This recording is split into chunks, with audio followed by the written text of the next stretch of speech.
Welcome back. You're watching Political Exchange, where we continue our discussion with DA leader and Western Cape Premier Helen Zille. Premier, before the break, we spoke a little bit about, making sure that the economy is going to grow and not keeping people locked out of it. Let's talk about the role of the state. The DA is very critical of statist approaches to economic development and planning. You talk about, state capitalism having failed or not being a good example, but you do talk about stakeholder capitalism. Take us through how the DA understands stakeholder capitalism.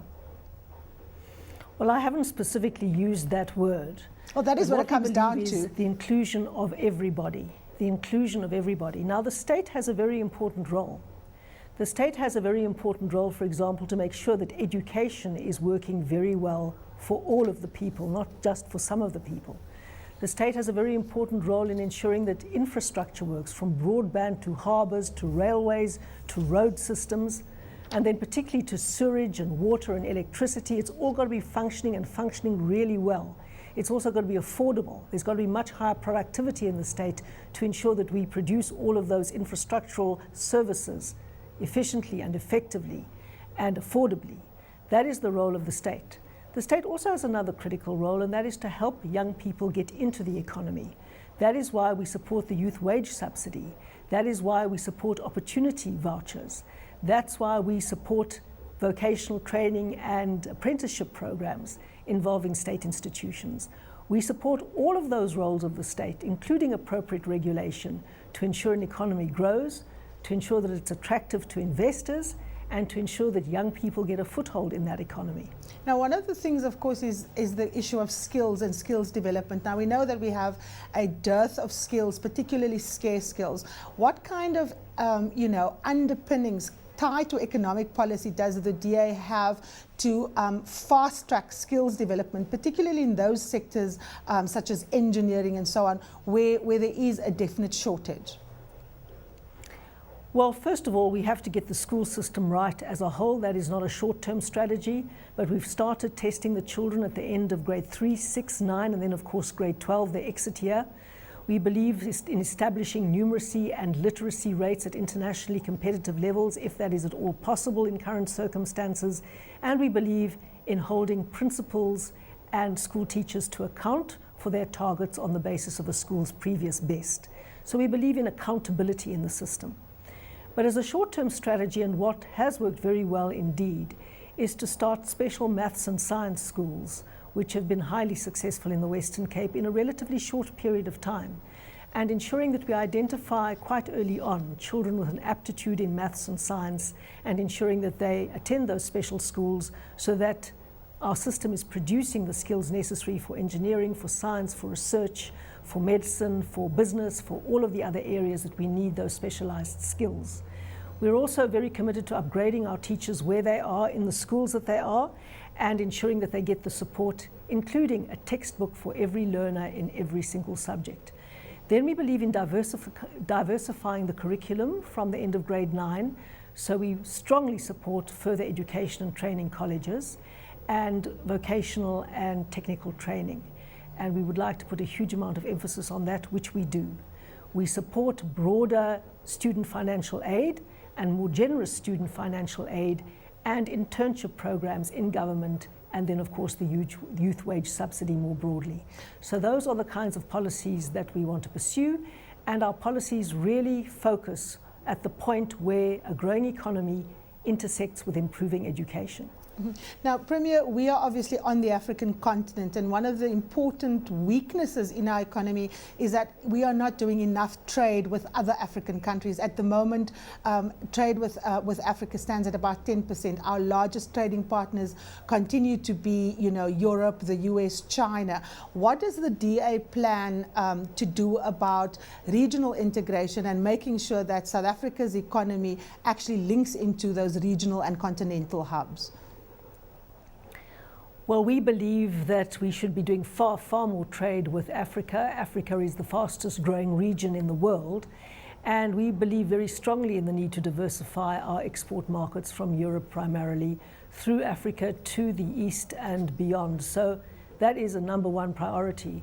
We believe that it should be far easier to send goods across the borders.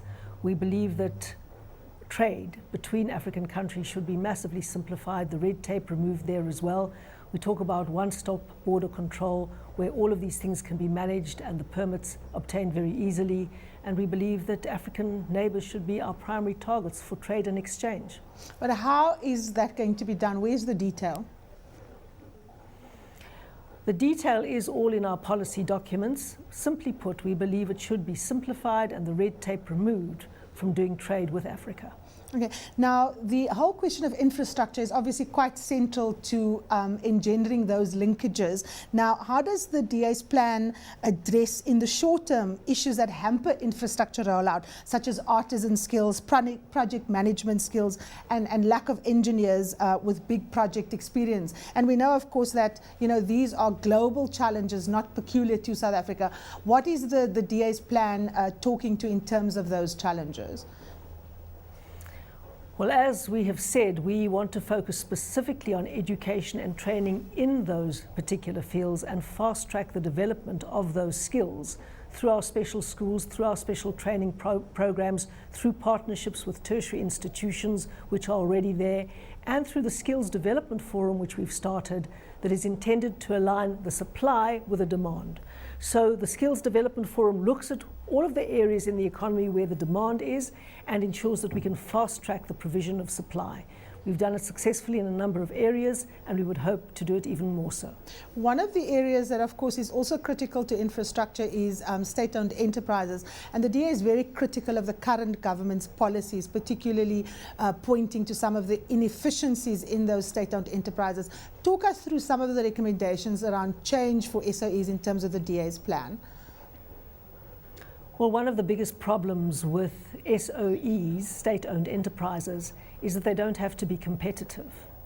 They are bailed out on a continuous basis by the state to the tune of billions of rands, literally billions of rands, where other enterprises, private enterprises, seem to be able to run profitably. And that is because there is no major competition within the state. They can always rely on being bailed out. And so productivity and fitness for purpose in terms of people who are employed and business plans are often not up to scratch.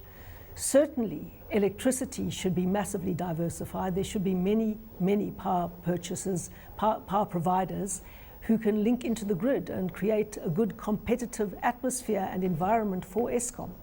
Clearly, the money that is being pumped into South African Airways should not be necessary given the viability of other airlines.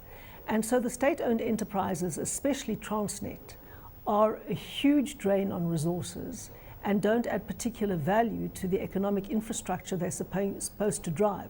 So we would do a very careful assessment of all state-owned enterprises, determine which are necessary, and determine which should be out there in the open marketplace doing things much more effectively and efficiently because there is competition, bringing the prices down and ensuring much better service delivery to ordinary people. But now, Premier, are you advocating for wholesale privatisation of state-owned enterprises? Is that what the DA plan aims to achieve? No, we're not advocating for wholesale privatisation of state-owned enterprises. It wouldn't be appropriate in every single instance, but we'd look at them on a case-by-case basis.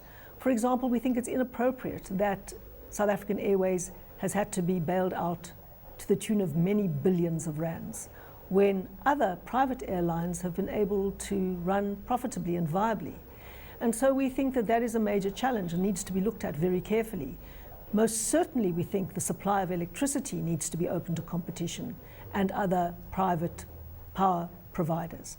This is very, very important. Otherwise you have a state monopoly that can drive prices up, that can pay massive bonuses, that can make small businesses unviable because of the cost of electricity, and that can drive out big investors because they can get cheaper electricity elsewhere in the world. So these things are absolutely critical, and to open many of these state monopolies to competition, to enable prices to come down for ordinary people and to make business more viable in South Africa is really important. But Premier, given the crisis that we see globally, is privatizing some of these institutions really the answer, particularly if we look at how private institutions or privately run entities are not necessarily the poster boys or poster girls for efficiency? In fact, the banking sector is saying something entirely different. If we look at selling off South African steel, we are now sitting with import prices that we simply cannot afford. I mean, where is the logic that if you privatize that it is necessarily more efficient? Well, the truth is that in South Africa, everything that is run by the private sector is in the top 3 or 4 in the world. Our banking sector is number 1 or 2 in the world in terms of efficiency and value for money, and in terms of efficacy. It is right up there, number 1 or 2 in the world. But Premier, let me interrupt you quickly. That well, same, comparatively speaking, internationally. But that same banking sector that you're talking about, that you say is running so well, small business people are finding it incredibly hard to access loans, for example, and the DA talks about growing that sector. So how is the banks and the way banks are run in South Africa a good example if small business people are finding it incredibly hard to access finance, for example? Well, that's where we think the role of the state is critical, because we think that the role of the state should be to guarantee some of those loans in certain cases, and certainly to start small business enterprise support units to enable loans to be made more readily available. We also strongly urge banks to make those loans available, and in fact, the private sector is moving into that space more and more, making more and more unsecured loans or lower secured loans than in the past. So most certainly access to capital is a crucial thing if you're wanting to grow an economy. But I was dealing with your previous point. Obviously, internationally, the banking scene has had a terrible record, and that is primarily not because of private sector enterprises, but Freddie Mac and Fannie Mae were not private sector enterprises. They were public sector enterprises in the United States, which lent out money entirely unviably over a very long period of time, then encouraged people to sell those loans off as derivatives, and when the house prices started falling, the whole pack of cards came tumbling down. And that was initiated primarily by the public sector, followed by the private sector. I absolutely agree. And that is why regulation is necessary. But state-owned enterprises have a horrific record in South Africa of inefficiency, of waste, of poor delivery, and of bad performance. Well, that's where we have to leave it. Premier, thank you so much for your time. Tune in again tomorrow night for another edition of Political Exchange. I'm Karima Brown. Goodbye.